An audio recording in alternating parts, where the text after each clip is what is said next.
It says, when I consider your heavens and the works of your fingers, the moon and the stars which you have ordained, what is man that you are mindful of him, and the Son of Man that you visit him?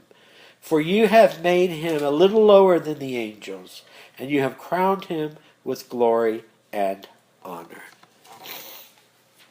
Now I see some of you here in this church today. You have iPads or pads or cell phones or whatever it is. And the newest thing and the coolest thing about these new phones and pads and stuff is the touchscreen technology.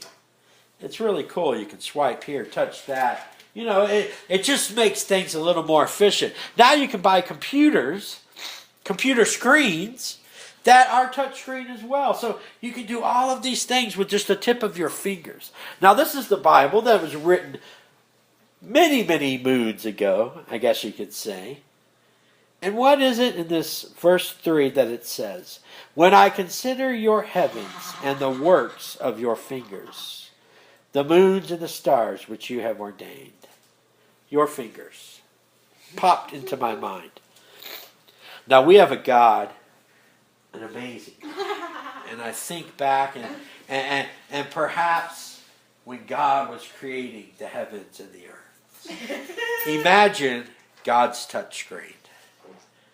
So he's sitting there, or whatever he's doing, I don't know, and he's touching here and doing that and swirling this, and galaxies are appearing, and stars are being created, and the moons are popping here, and he sees and twists the whole thing around, and he sees this part of earth and that, and then he focuses down on earth, and he creates clouds here, and animals here, and an atom here, and this and that and that. Imagine the touchscreen of God, and the movement of his fingers, the majestic way it is. And I began to think a little more about that, and I began to think how God is investing in my life, and how he's moving people here and there, in and out of my life, and how he's growing me, and miracles are happening all around me. All the touch screen of God, the movement of his fingers. If we could only imagine such a thing. We look at a little phone and we're amazed by it. Imagine how it would be to see God at work, sitting on his throne, moving the pieces of our lives into place.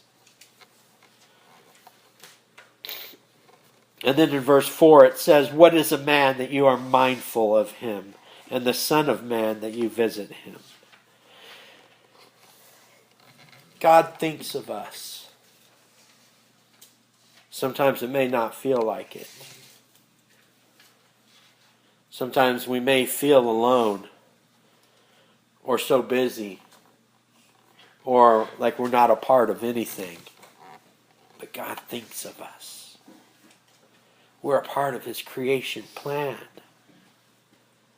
God thinks of who we are. We are God's workmanship. We might not like our hips or our waistline or our hair color or receding hairline or us people can be a little picky about the way we look and we try to change this and that. But guess what? We're a part of God's workmanship, his creation.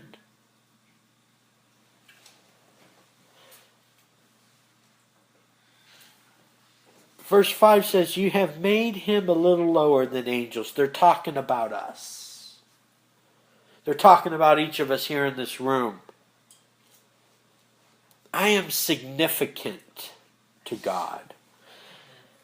And I know that many times I feel insignificant in my doubt or fear or whatever it may be that sometimes consumes us humans. But we are significant. We're a part of his plan. And God has crowned us, him, with glory and honor. I'm in God's plans.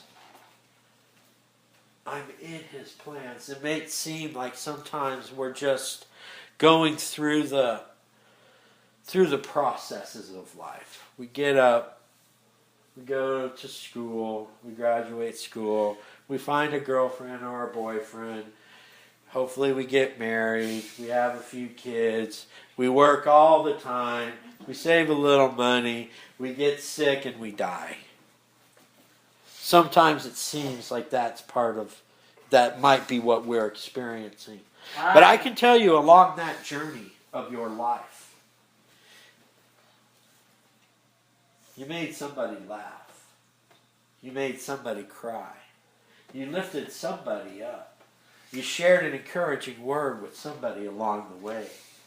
Perhaps you went to church and encouraged some people and helped some people find Christ. Perhaps you have someone in your family that you need to take care of and you encourage them and lift them up. Perhaps your loved one. Along that journey of our lives that we can ho-hum our way through or think we're not in God's purpose. If you looked at the details, you can see people along the way that you've helped. We can't all change the world. But if we all come together, we change the world. If we all do our part, we change the world. We grow a life. We bring somebody up with the proper etiquette of their life and belief in God. We are in God's plans, no matter how we might feel. And there are times of loneliness. It doesn't matter if you're married or not, how many kids you have, how many people you have swarming around you at work. There are times when you're alone, when you feel alone. Those are the times we have to remember that it's a new day given by God. It's a new opportunity. It's a new time for us to sing a hymn of praise, to sing a creation hymn unto Him, to start out that day with the, O Lord, our Lord, how excellent is your name in all the earth.